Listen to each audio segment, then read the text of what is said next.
This Week in Startups is brought to you by Walker Corporate Law, a boutique law firm specializing in the representation of entrepreneurs. Visit them at walkercorporatelaw.com. And Weebly, a good-looking website is great, but a website that turns into a successful online business, that's beautiful. Go to Weebly.com/twist to learn more and get 15% off your first purchase. Weebly, more than just a beautiful website. Hey everybody, welcome to another episode of This Week in Startups. I'm your host, Jason Calacanis, and we're here at the LAUNCH Incubator.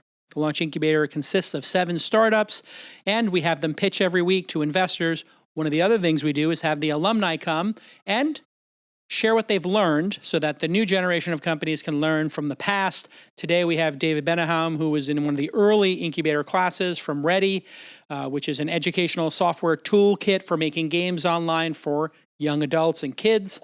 And today he's going to talk about extending your runway and being frugal in startups, which is critically important. The less money you spend and the more efficient you are with those dollars, the more questions you're going to answer about your own business, and the more you're going to set yourself up with low burn culture for being trusted with more money in the future. So please join me in welcoming David Bennahum. Thank you, Jason. Before I dive in, I just want to say it's great to be here. I have very good memories of being in the incubator last year. So it's a treat to be in the room and to have the opportunity to share some learning with you. What I'm going to do is just give a very brief overview of what we do in Ready for like a couple of minutes, and then we're going to dive into what Jason alluded to, which is how did we take our runway, and in our case, almost more than double it after raising a little over $3 million in the incubator. So let's go ahead and take a little look. So we can all agree that most startups fail because at the end of the day, they don't find product market fit. And one of the main reasons they don't do that is because they run out of time to actually achieve that goal. So the more time you have, in principle, logic would go, the more likely you are to build a successful company and perhaps create the flying machine of your dreams and iterate through the ones that just don't work. So Ready is a creative platform that lets anyone build in the mediums of our time. So mobile gaming, robotics, VR, AR, and they can do it without programming. We've gone from about 70,000 people when we were here at this time last year to a little over 1 million today. And so that growth is being driven by this experience. And I'll just briefly show you. So this is Ready running on an iPad. I'm going to add an arrow and a flower to my scene. And I'm going to give the flower a drag behavior. So it'll detect my finger. So now when I press play, it drags. Programming in Ready is based on when something happens, do something. So I can say when the flower's drag is dragging, let's have that arrow's angle face the flower. And now I press play and it works. So all software is simple steps leading to complex mechanisms. So here's Ready for robots. So I'm going to add a drone and a Sphero to my scene. I'm going to give the drone a control pad behavior so I can fly it. And I'm going to give Sphero a move towards behavior so it can respond to the drone's position. Let's test. The drone in our lab lifts off, and as you see, the drone on screen matches perfectly the movement of the real drone being controlled.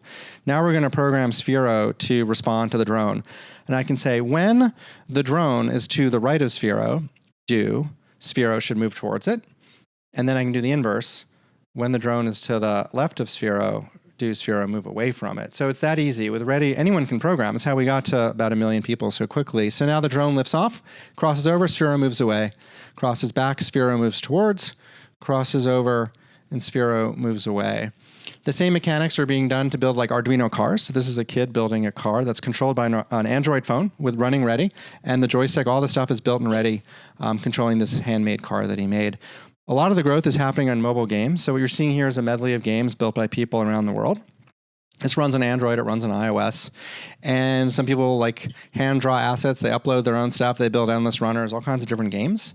And then from there they can share it with their friends, have leaderboards, play competitions with each other. Ultimately, the vision here is to build a marketplace where anyone creating this stuff can be remunerated, kind of like YouTube, where you're a YouTube creator, you can make a living on it. This is like YouTube for games. So I can distribute games globally to like 1 billion people, and they can be playing them on their phone, their DIY. If we can pull this off, we're going to have a massive ecosystem around the company. So it's very ambitious, very engineering focused, a lot of research and development involved in solving some of these technical issues to make all this possible so easily. And so that's going to bring us to the next point, which is the startup arbitrage. So we have a lot to do here. It's, as I said, it's complex. And so we raised $3.2 million around this time last year in the incubator, a little bit later than now, towards the end of it. And if we had stayed in New York, where we are originally based, that would have been 18 months of runway. Instead, we raised the money and then we moved to Montreal, and I turned my 18 months into 40 months of runway. So how the hell did I do that? And I'll dive in. So the underlying problem, we can maybe agree with this, that the price of being in certain hot cities in the United States is super high. If you want to, as you know, like we were doing this in New York, you guys may be doing it in San Francisco and elsewhere, but if you're in one of these cities, the cost of engineers is preposterous, right? It's like, we do a lot of Unity engineering. It's like $175 for a good Unity engineer in New York. That's just like a psycho kind of salary for a startup, just crazy. And all of this, even if you can afford to do it, doesn't really remove any switching costs for the engineer, because frankly, when you get to these salaries and you're not the founding team, I don't care how many option grants you loaded into a person as an early stage company. If someone like Facebook or whoever says, I'll pay you $300,000 to come work for me instead of the $175 the startup has struggled to get you with your awesome option package, you know what? They might just leave. So equity grants just aren't what they used to be as a retention tool. As these inflationary prices go up, the office stuff, we're talking, what, $55 a square foot annually in rent now in San Francisco, places like that for like mid-tier office space. And then God forbid you ever want to have a family as a startup founder. I have two children at this point. Forget about it. Like the minute you're having kids, that even that awesome salary you had as the engineer who got recruited by the startup, you suddenly feel poor because the price of things is just demented for families in these areas, right? So $200,000 a year salary, you're like laughing, like that's fine when you're by yourself, but the minute you have some dependents, you're suddenly poor. So extremely toxic stuff. And the net result is you spend about 2x the capital in a hot city that you would do outside. And I just consider this a gilded age. We live in a gilded age now. We'll get into that a little bit. But this is the tax of living in a gilded age. Yes, the Walker Corporate Law Group. Scott Walker has been a friend of the show since the beginning. And he is, in fact, the longest running continuous partner of This Week in Startups. And the Walker Corporate Law Group is a boutique law firm specializing in supporting startups and their founders, and they encouraged fixed fees. What is a fixed fee? They tell you what it's going to cost to accomplish the tasks that you need to get done, whether that's mergers and acquisitions, or starting your company, or licensing agreements, your terms of service, privacy policies. All their lawyers have decades of experience, and they're not junior associates learning the job and the craft of being a great lawyer on the job with your startup. They're not experimenting on your startup with their legal. These are serious lawyers who know what they're doing, and they charge a fixed fee because we all know billable hours reward inefficiency. So if you want to talk to the founder himself, Scott Ed Walker, you can call him directly, 415-979-9998, 415-979-9998. Or you can email Scott at walkercorporatelaw.com, Scott at walkercorporatelaw.com. Put Jason in the subject line. Jason sent me. Okay? walkercorporatelaw.com, 415-979-9998. Thanks again, Scott Walker, for supporting independent media like This Week in Startups for, I think, 7 or 8 years you've been with us. I really appreciate that, Scott. And it's great to have built this little podcast with your support to support entrepreneurs, because I know that's what you love to do as an attorney. Okay, let's get back to this amazing episode. So the opportunity, at the same time, is essentially to jurisdiction shop, right? We live in this bizarre world now where the switching cost between geographies is rapidly decreasing. It's driven in part by these technologies we're all hyper comfortable with, like Slack and Jira and all the tools, GitHub, et cetera, that we use, Upwork, and you can just go through the whole list. Those of you who've begun to build a company with remote teams in the mix that are not all centralized in one office, you will know what I'm talking about, and you'll be like, yeah, I can feel it. Like, wow, my cost of doing stuff is just coming down every single month as these tools just get better and better. And then you got this low friction immigration stuff happening, in particular in Canada, where a lot of countries are saying, hey, we get it. We want to make it easy for talent to come in. We want to create a culture where like moving is easy. And in that case, the switching cost to potentially move becomes very, very low.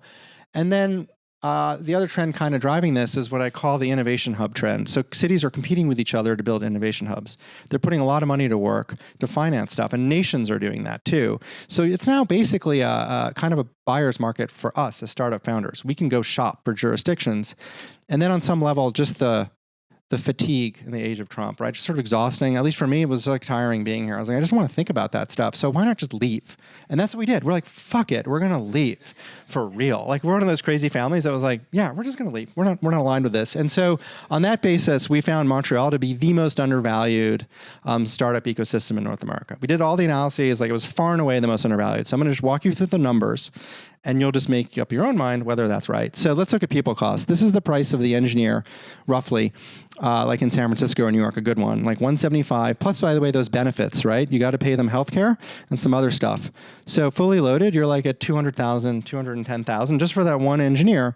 My fully loaded cost in Montreal for the same engineer, that's not a typo, it's $72,000 American, right? Now, how is that possible? Well, we'll get into that in a second.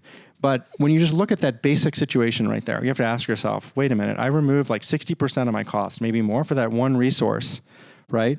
By being outside the United States. Now, part of it is we don't pay for healthcare anymore. Actually, I don't pay for healthcare anymore. I have national healthcare. I've used it now. It's super awesome. I have a card in my pocket. I walk in, it's 100% free. So like all that shit's just gone. Like I don't have to think about that. None of that HR crap. It's all finished. It's just payroll. Just send out the payroll. So in addition to that, Montreal is a very strong ecosystem when it comes to AI, robotics, and gaming, which is our focus anyway. So it's not like we were really cutting any corners around who we could hire. So the combination of that base salary situation in that market, and then the fact there's actually talent there was super attractive. Then we started discovering, like if that were enough, we'd be like, thank you, that's good. But now it's like more. So Canada has developed something called the Research and Development Program. You may have heard of this. Like I will now tell you what it is.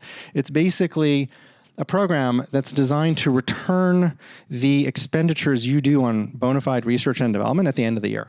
So if you have an engineer, like we do, who's doing work, say, on robotics controllers, and those things are like hard and require real research, and how is that defined? It's defined because the path to getting it done is not clear.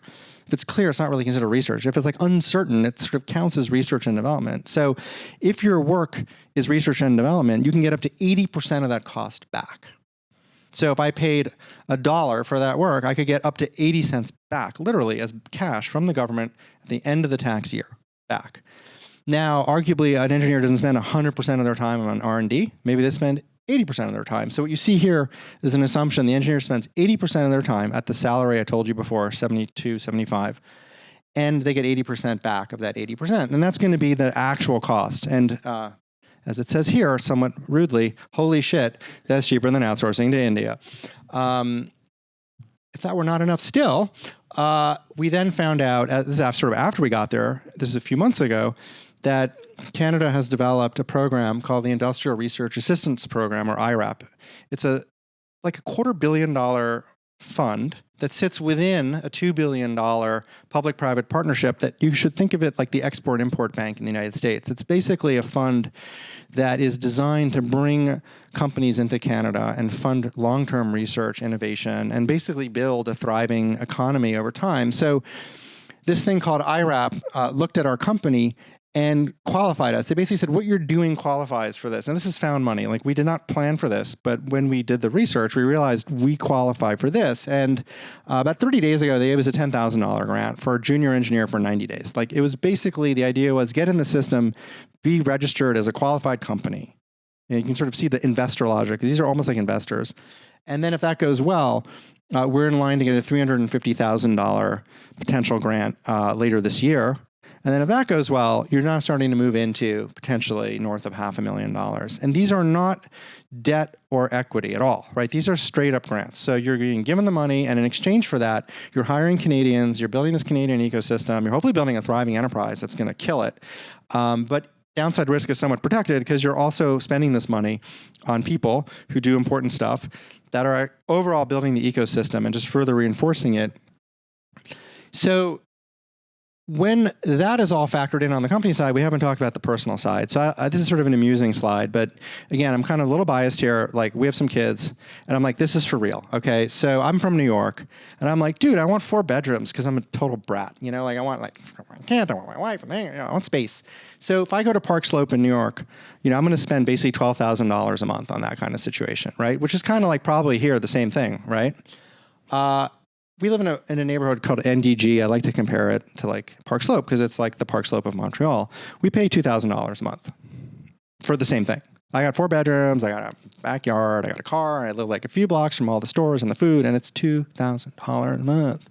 And then if you're the kind of person who thinks you need to send your kids to a private school, again, the arbitrage is demented. So, you know, more expensive ones these days are hitting $50,000 per child per year. The most expensive ones you can find in Montreal are going to hit $18,000 American per year. That's like the most expensive, and obviously there's some cheaper than that. So not only are you saving this beaucoup de dollars on the company side operationally, but then on the personal side, you can actually pay yourself less. So you can like double down on this runway and be like, well, as the founder, I don't need like $200 and something thousand to like survive with a family as a startup person. I can do it for actually significantly less, and it feels better, and it goes further. So it's like on both dimensions now, the arbitrage is working. You're not only saving money on the operation of the company, but then on a personal level, what you actually wind up paying yourself goes like much, much further. So the consequence is both de-risk and a lot of happiness and joy. So yeah, what do you do with all that joy? Well, maybe you take a little vacation. Maybe you save it. You have a good time. Or you do what I do and you get a tax credit along the way. So this is all the more insanity. This is all true, what I'm telling you now. So I was certified as an expert by the Quebec government. So we went to Montreal. Montreal's in Quebec. And they have another program there that says, if you are a certifiable expert and you come to Canada to build a business and do a thing, we're going to waive your taxes. We're going to waive all your friggin' taxes. So the tax rate in Canada, just to put it in situation here, it's 25% federal and then around 28% between state and local in Quebec. It's pretty high. So it's like 53% when you're fully in. Now you're like, that sounds really high. I was with a friend of mine in Oakland yesterday and I brought this up with him. He was like, I pay 51% in Oakland. I was like, really? You pay 51? It's so high. And he was like, I know, it's actually what it is. So he was like, David, that's actually not 53 fully loaded in Quebec is like only marginally more than in Oakland, California. But like, I don't get shit, right? I don't get free healthcare. I don't get anything. I just pay 51%. So you're paying 53, but I'm not really paying 53 because as you see here, all my provincial and state tax is waived for the first 2 years. So I'm only just paying 25. I'm paying 25% federal for 24 months. And then slowly the provincial tax will ramp back in the last 3 years. So this is called a tax holiday. And now you just continue to do the math. And you're like, this is really adding in to if you take a risk and say, shit, I don't need to build my startup like in a specific place because you're supposed to do that. If you take the risk, the reward starts to happen potentially within months. You start to feel it like almost instantly. So why is Canada doing this? And the answer is they just want to build a super successful 21st century economy. This is long-term strategic planning. And they're investing in their future. They're building infrastructure. They build these kind of programs. They actually have a process to treat their country like an enterprise that should be invested in and grown systematically, strategically. And so from that point of view, they just want to be a global tech power at the end of the day. Now, there's a bunch of trends that are just driving some awesomeness in terms of from their point of view, and those are the unfortunate trends that are happening in the United States. So, you know, we see things like crony capitalism starting to really happen here in this country. So there's a $4 million slush fund that Trump's lawyer has, and that slush fund is paid for by AT&T and some healthcare company that wants deals. And you're like, wait, that's how it's supposed to work in countries not like ours. And they call it crony. It looks a lot like Russia. Isn't that how Russia operates? Racism as the organizing political principle for one of our two major parties. I mean, literally, full stop. It wins on racism. That's how it got elected. That's what it does. So I'm not aligned with that either. Lack of social mobility, a culture of hate that's now been mainstreamed. So incel, alt-right, these are just hate concepts that are mainstreamed and turned into sort of dope lozenges of social media that become pop culture. So now pop culture is hate culture. So these are all trends that suck, that are essentially creating great opportunities for this community of startup people to be mobile and strategic and say, look, if I'm not aligned with this, boom, you know, there's markets out there, whether it's Canada or others, that are willing to bring you in, give you a ton of support, and it doesn't block you in building an enterprise. We're still a US-based Delaware corporation. That doesn't go away.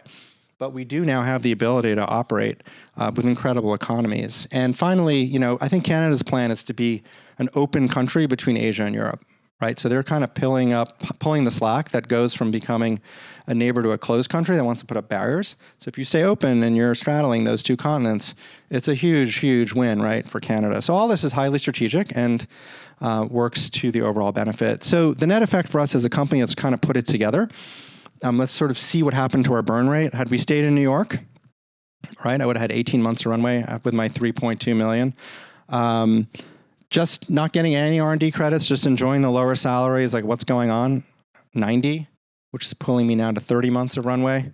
And then when I start factoring those R&D credits, there's a bit of risk there. We may not get all of them, but it's somewhat conservative the way we factored them. We potentially have 40 months, right, of runway. So we took what would have been, 18 months and more than doubled it by making this decision. Hey, everybody, let me take a moment to thank Weebly. Yes, if you've ever thought about quitting your job like my guest did and doing your own thing, you're not crazy. In fact, you're like the 82 million other Americans who've said they'd start their own business if only they could. Well, Weebly wants to see more of these people take that leap and turn their ideas into a successful online business. So they've made it super easy for you to get started. First, by making it dead simple to create a great looking website. Second, and more importantly, by providing tools that help you turn that website into a successful business. Let's say you're an artist or you're making Sphero and you want to sell your stuff online. Well, with Weebly, you can build an online store that makes your products and your brand look incredible. But that's not all. You can manage inventory, collect payments, run promotions, and even live chat with visitors to your site. You know that experience when you go to a website and you can chat? Well, that's Weebly. And you know what that does? Less people abandon their shopping carts. More people think highly of your company when they can chat with somebody. So that's a really good feature. And when you're ready to grow, Weebly can help you get discovered on search engines. They can help you create marketing campaigns and help you with those return customers. Those are critical. Retargeting return customers are everything. Sometimes people come window shopping. They check out the Misty. Maybe I'm ready, maybe I'm not. They come back a second time. And then maybe the third time is the charm. You want to get that retargeting, get those return customers. So whether you're looking to create a side hustle or it's time for you to take on your dream job, Weebly can help you get there. Visit Weebly.com/twist for 15% off your first purchase. Weebly.com/twist for your 15% off your first purchase. Weebly, more than just a beautiful website. So in conclusion, as we all digest what I just fire hosed you with, and I'm happy to take questions in a moment, we can just go back to the beginning hypothesis, right? That finding product market fit is really hard. It's often a function of time because we make a lot of mistakes along the way. And it doesn't mean that time will guarantee a good outcome, but having more time generally is aligned with more likely to have a good outcome. So you wind up building a plane that looks more like the thing on the bottom there than some of the crazy flying machines we started the deck in. So my other thing I should point out is our investor community is super happy with what we did. Like from their point of view, there's total alignment. We extended runway. We de-risked some of the risk in the company. And if we take some grants, there's no dilutive effect to the investors. And if we kill it because we have more time and things are going great, we're just creating a lot more enterprise value, which goes back to the investors. So, wow, total win, right? Great situation for them as well. So my sense, as I look at this, I feel like we are kind of the front end of the spear. We're very early in doing this. But if trends in America continue as they are, I think standard operating procedure for more and more startups here is, hey, let's go raise in the States. We'll be in these rooms. And then maybe not 100% of the operation will go to another jurisdiction. Maybe we need a sales team because we're a B2B enterprise company and we got to be in San Francisco to sell to like the big companies here. Perfectly sensible. But you could see a big chunk of the operation just moving out to enjoy these benefits. So really grateful to Canada for everything they've given us and happy to be sharing this story with all of you today, and I welcome your questions. Okay. Thank you. Very well done. Big round of applause. I'm going to take the first question, which is, this does seem too good to be true. And it's gone bonkers here in New York because of real estate, healthcare, construction costs of new housing isn't happening. So we get all that. What do you lose? Because it does seem like out of sight, out of mind. Do you lose the ability to raise the next round by being up there? And if the company's doing well, does it matter if it runs out of capital in 18 months if you could raise another $5 million by being here in the cradle of venture capital and technology? Yeah, those are good questions. I think from an investor standpoint, you are not in the mix as much with that community. Now, in our case, I fly. I get on planes. I go places. I'm here. I go to cities like New York. Come to San Francisco. I have conversations. I have meetings. We also have a great investor base who, in our case, is capable of continuing to fund into the company. But I'm mindful about that. And so I do think you need to sort of move around. You can't just sit there, in your little area. So there's some of that. Like, you have to be proactive, I think, in going around. But what was the other part of the question? Well, do you think a company like Ready, which had a lot of attention from venture capitalists, would, if it was based here, be able to get if you consider this is a Series A or a seed round? We called it Series Seed, Series Seed. So in getting the Series A, do you feel like, hey, I got the Series Seed and now I did this crazy arbitrage? Either you don't need the Series A now because you doubled or tripled your runway, or is it that you are going to now have a harder time getting Series A because you're out of sight, out of mind? Well, again, I think out of sight, out of mind. If you're building a company that's awesome, and those metrics are evident in the KPIs and what you're doing and just everything that's happening, you can't really be out of mind because you're building an awesome company, and that's just going to sell itself. It's just attractive to an investor, full stop. In fact, it's like when you go to Iowa or something, you're like, oh my God, I found these things. Great founder can come from anywhere. Exactly. Pretty much known, Yeah, so I think that's part of it. I also think it's downside risk protection, just how I think about this. So the best time to raise money is when you don't need it. Like, we're thinking about that all the time, and we don't technically need it right now. So the calculus might be, maybe we should raise pretty soon, even though we don't need it. And if things are crushing and awesome, which they are, then it just gets easier and easier to do. So it's downside protection if things are going sideways. If things are like taking more time, you basically have downside protection for that occurrence. And if things are going well, it's not an obstacle to raising capital at all. So it's kind of like, where's the real cost there at that point? What's really negative? And it's hard to find the negative piece if you're smart about it. I do think the high art of doing startups is going to be to raise money here, have some sort of an office here, some sort of a presence, and then have as much back office in other places. So if you look at Slack, it's a perfect example. Yeah. People consider Slack a San Francisco-based company when, in fact, I believe 2/3 of their employees are in Vancouver, in Canada. There you go. And Stuart, the CEO, spends most of his time there. From what I understand, he's in Canada most of the time, 2/3 of the time probably, and 1/3 here. But you would never think, how many people knew Slack was a Canadian company? Nobody. Well, like 4 out of 25. Okay, questions from our audience of investors. Okay, investors and founders. Go ahead. All people are welcome. Thanks. All people, questions. Thank you. All types. Questions from people. Thanks for your presentation. I love this. I was actually in Montreal talking to people about this not long ago. Cool. I haven't ever looked into how VAT might compare. I don't know where you're selling and where your customers are, but how VAT works comparably to the US. I mean, if you were selling to like another enterprise or something, what do you mean by selling? So at previous companies, VAT has been more strict in terms of digital services and the cost of, and prices on digital services, and Canadian has VAT taxes for digital goods. Oh, I see what you're saying. Yeah. So there's some issues there. What we did is we created we have a US company, and then we have a Canadian corporation that does a lot of the R&D work. It's basically owned by the American company.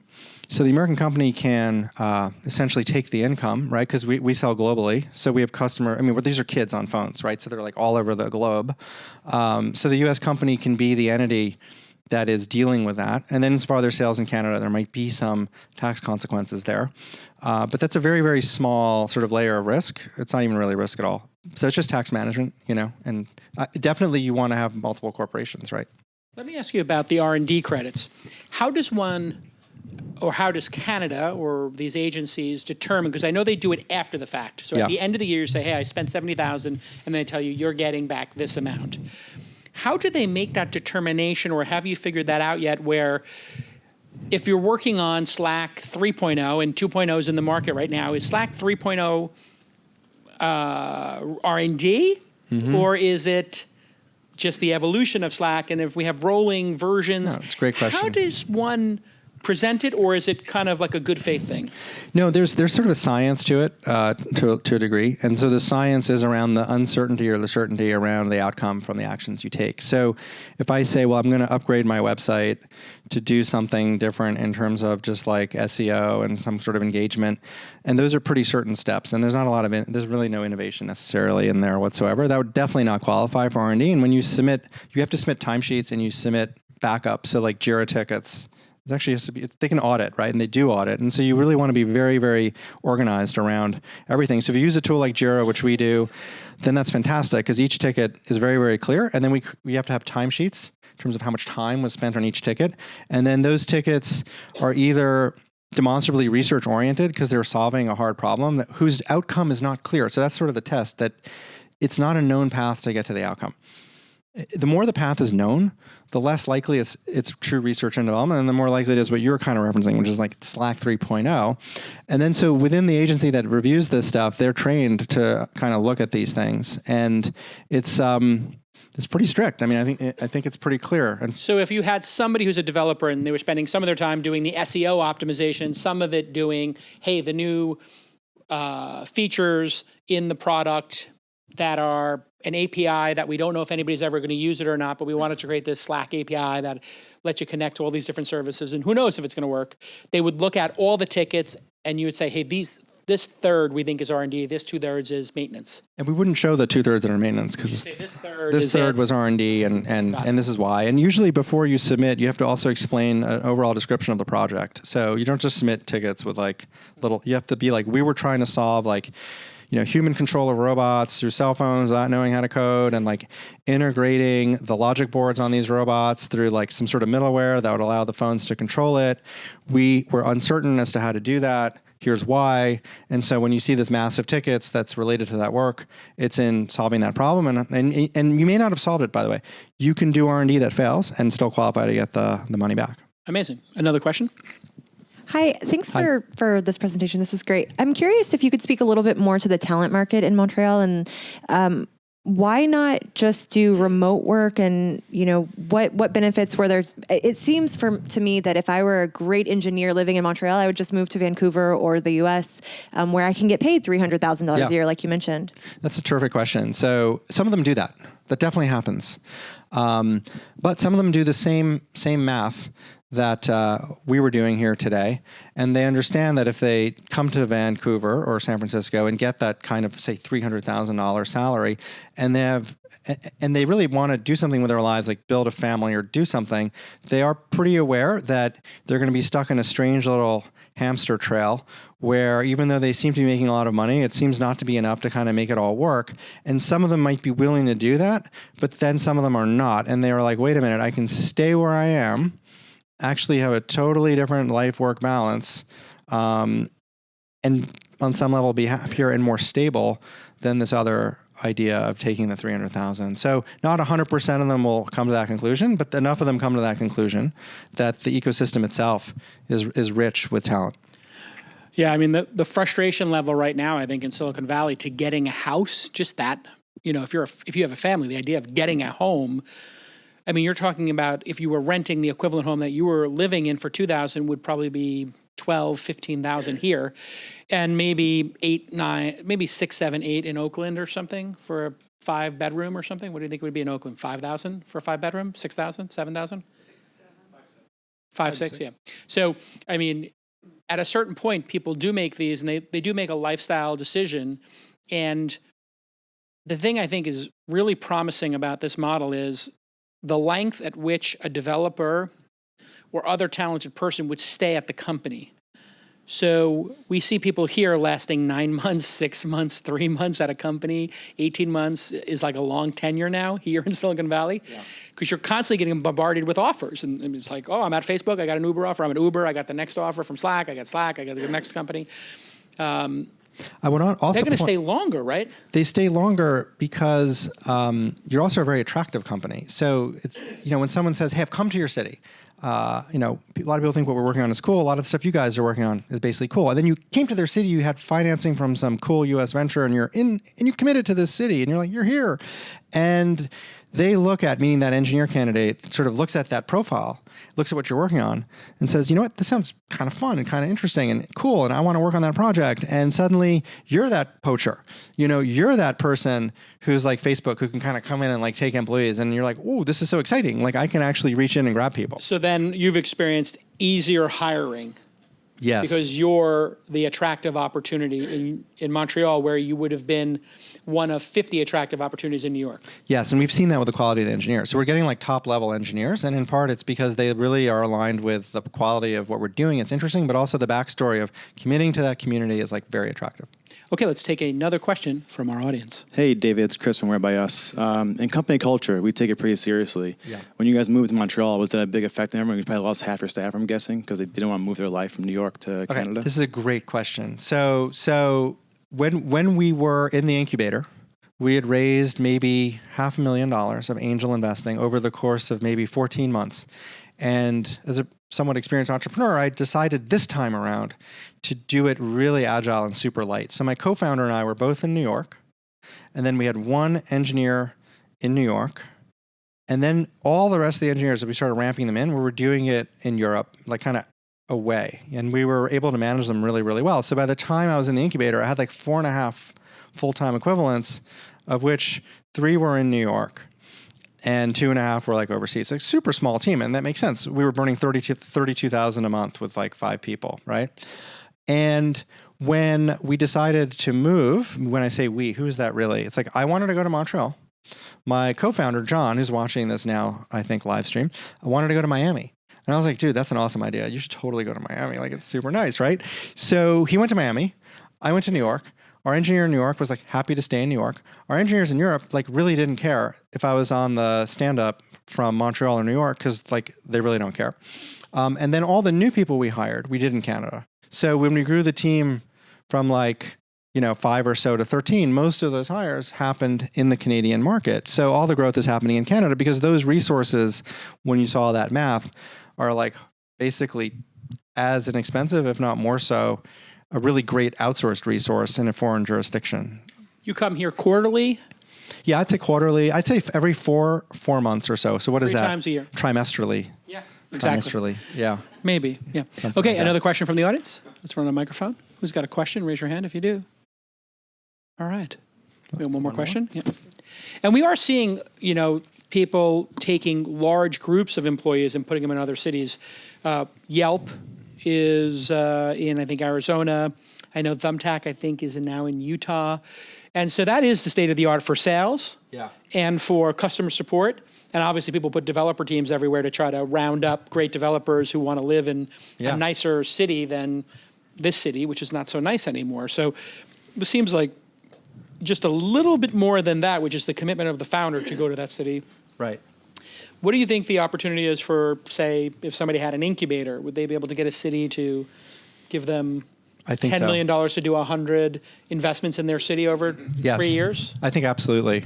Really? No, I think that's sort of the next level beyond this, right? Really? So that's something. Do you know anybody who could be like a venture partner in that city and help manage that? The profile would have to be a person who's had some good, solid, lucrative exits, seasoned entrepreneur who has a track record of running incubators in the U.S., ideally in San Francisco. Perfect. Sort of high-pressure incubators in a very competitive market. Awesome. I've been thinking ideally, about you can evangelize the city through social media and writing. Some followers. And has some followers. For instance, may have 30, 50, 200,000 followers. 300,000. But Or 300,000 would be great. And then has done major festivals or conferences with 5,000 plus attendees. Yeah. I think it's actually for us, the difficulty getting into this country now is becoming another issue. We have a lot of people who want to work for us at our company or companies that want to come here. It's too hard. Yeah. The legal cost and the visas, and it's pretty easy for somebody to go to Canada, correct? Right. Let me tell you what it is. So if you pay, at least for Montreal, if the base salary is 67,000 Canadian or more,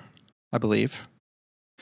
I'm doing this from memory, but I believe it's either 67,000 US or 67,000 Canadian. But if that base salary is guaranteed, right, that person will get a temporary work permit to come and work for your company. And they'll get it within 2 weeks. Yeah, this is what I was told when I was in Vancouver. They're like, anybody who wants to come here and pay for rent and taxes can come. Totally, because they have a guaranteed job, and then when that job ends, they have to leave. That's sort of the quid pro quo. So there's no downside risk really to the Canadian government. So no, coming in and freeloading off the government and getting the free healthcare unless you have a salary. Well, you have a job, right? So you're guaranteed a job. Now you can't switch to another company at that point because your visa is restricted to work for that one company. So for the company, it's great because it reduces the turnover and risk. For Canada, it's great because payroll taxes, all that are happening, and regular taxes. They would have to that person's paying taxes. coordinate their change of visa intelligently. Yeah, and there's probably a path to doing that, Probably like anything else. Yeah. Okay, let's take Yeah. another question.